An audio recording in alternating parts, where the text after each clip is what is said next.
좋은 물건을 고를 수 있느냐 혹은 가지고 있느냐는 중요하지 않다. 정말 중요한 것은 본인만의 확신과 체력이다.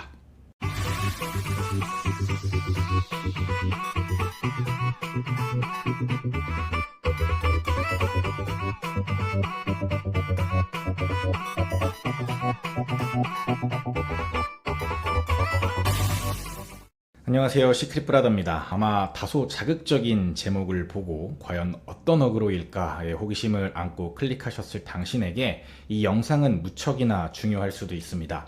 제목과 반대로 저는 요즘 부동산 공부에 몰입을 하고 있는데요. 몰입이라는 책을 읽으면서 몰입의 중요성과 재미를 알아가고 있고, 쉬는 시간이나 아니면 걷는 시간 등 짜투리 시간에 부동산 공부 생각의 삼매경입니다. 모든 생각은 내가 틀릴 수도 있다는 의심에서 시작이 되었어요. 그동안 제가 알고 있었던 부동산 공식이 어쩌면 빙산의 일각일지도 모른다는 생각.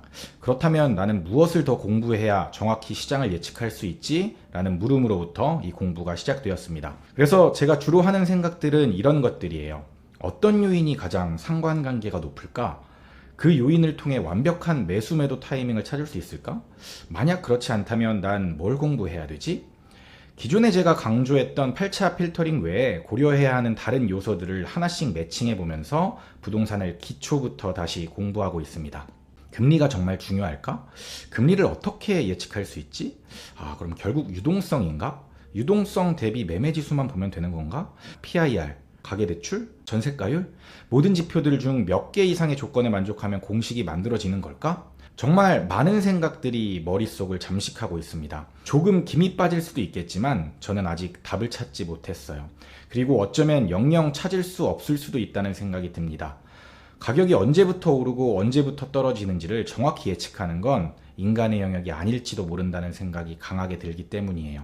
그럼에도 불구하고 계속해서 제가 몰입하는 이유는 원래 몰입의 대상은 몇 년을 고민해도 풀기 어려운 문제여야 하기 때문입니다. 계속 몰입하다 보면 원하는 정답은 아닐지라도 생각지 못한 좋은 답이 나올 수 있으니까요. 근데 이런저런 생각을 하다가 문득 이런 생각이 들었어요. 부동산 고수 혹은 전문가라고 불리는 사람들은 과연 이번 하락장에서 어떻게 버텼을까? 이번 하락장에서도 상승하는 물건들을 가지고 있는 걸까? 제가 전국에 보고 있는 단지만 몇백 개가 되는데 그걸 거의 다 트래킹을 해봤더니 대부분의 단지가 22년에 조정을 받고 23년 초에 반등을 했습니다. 결국 고수라고 불리는 그 어떤 누구의 물건도 빠지지 않고 오르기만 했던 물건은 없었다라는 결론이 나오더군요. 이런 결론에 다다르자 물음이 확장이 됩니다. 그럼 그 사람들이 다 사기꾼일까? 그 사람들은 역전세에서 어떻게 자유롭지? 그 사람들은 어떻게 버티고 있는 거지? 그리고 나서 또다시 이런 결론을 내립니다. 좋은 물건을 고를 수 있느냐 혹은 가지고 있느냐는 중요하지 않다. 정말 중요한 것은 본인만의 확신과 체력이다. 혹시 이 영상을 보고 계신 당신께서는 왜 부동산 공부를 하시나요? 좋은 부동산을 사기 위해서?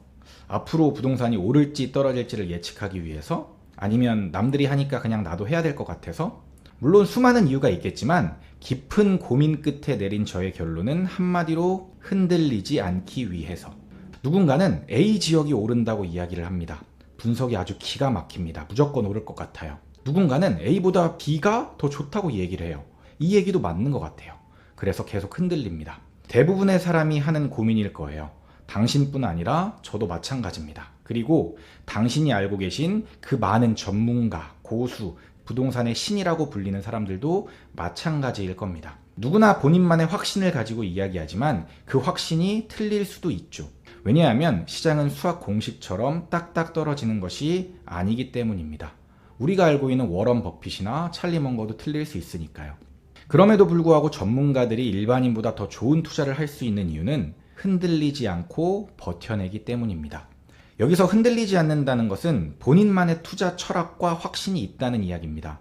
그것은 공부를 통해 나옵니다. 이게 실력이죠.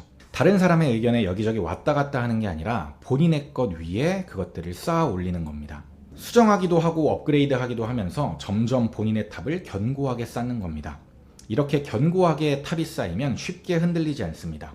이 사람은 오른다고 하고 저 사람은 내린다고 해도 본인만의 기준이 확실히 있습니다. 이게 전문가와 일반인의 첫 번째 차이입니다. 두 번째 차이는 버텨내는 힘입니다. 위에서도 말했지만 본인의 확신이 있다고 해서 무조건 오르기만 하는 물건을 살 수 있는 사람은 없습니다. 가지고 있는 물건이 내려가더라도 매도하지 않고 다시 오를 때까지 버틸 뿐이죠. 한 번도 손실 매도하지 않은 사람이 있다는 것은 그 아파트의 가격이 내려간 적이 한 번도 없다는 의미가 아니라 내려갔을 때 매도하지 않았다는 의미입니다. 부동산은 사이클이 있고 하락의 사이클에서 매도하지 않고 버텼다가 상승의 사이클에서 매도하면 한 번도 잃지 않은 투자를 할 수 있는 것이죠. 그런데 사람들은 착각합니다. 저 사람은 한 번도 내린 가격에 판 적이 없대. 진짜 부동산의 신인가 봐. 라고 말이죠. 저 또한 궁금해져서 유명 부동산 인플루언서들이 갖고 있다고 하는 단지들 몇십 개를 샘플링을 해봤습니다. 그런데 22년에 다 떨어졌더군요. 그 어떤 전문가도 이번 전국적인 하락을 마친 사람은 없었습니다. 있다고 하더라도 본인이 가지고 있는 물건만 안 떨어지고 버틴 사람은 아마 없을 겁니다. 하지만 위에서 말한 대로 이들에게는 확신이 있습니다. 본인이 산 물건이 좋다는 확신, 앞으로 더 오를 거라는 확신 말이죠. 그렇기 때문에 이런 단기적인 조정이 와도 버틸 수 있는 겁니다. 그런데 일반인은 그렇지 않습니다.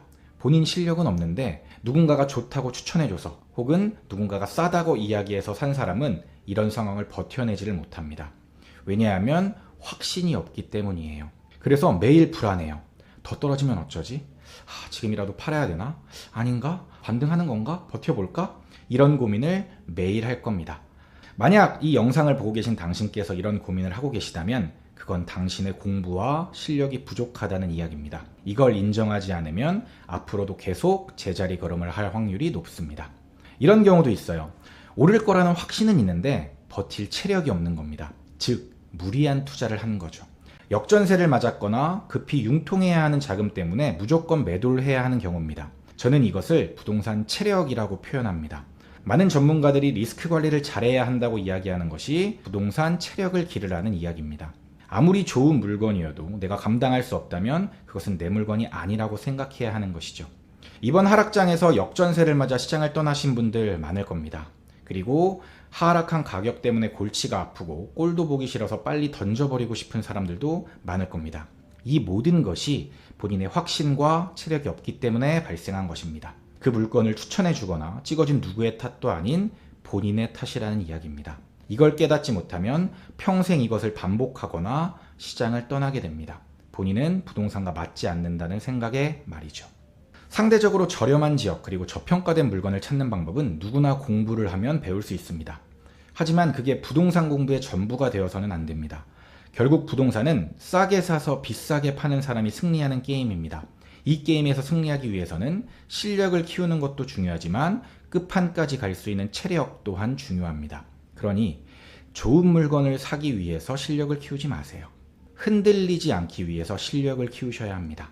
자꾸 시장을 예측하고 누구의 말을 믿어야 하나 고민하지 마세요. 그럴 시간에 버틸 수 있는 체력을 먼저 기르세요. 유연해지셔야 합니다. 예측이 아닌 대응을 하셔야 합니다. 그리고 끝까지 버텨내셔야 합니다. 이렇게 버텨내면서 조금씩 쌓아 올린 실력이 결국 당신을 원하는 곳까지 안내해 줄 겁니다. 오늘 영상도 당신의 심장을 자극했길 바랍니다. 만약 오늘 영상이 도움이 되셨다면 좋아요, 구독 부탁드리겠습니다. 지금까지 시크릿 브라더였습니다. 시크릿 브라더 채널을 구독, 좋아요, 알림 설정 부탁드려요.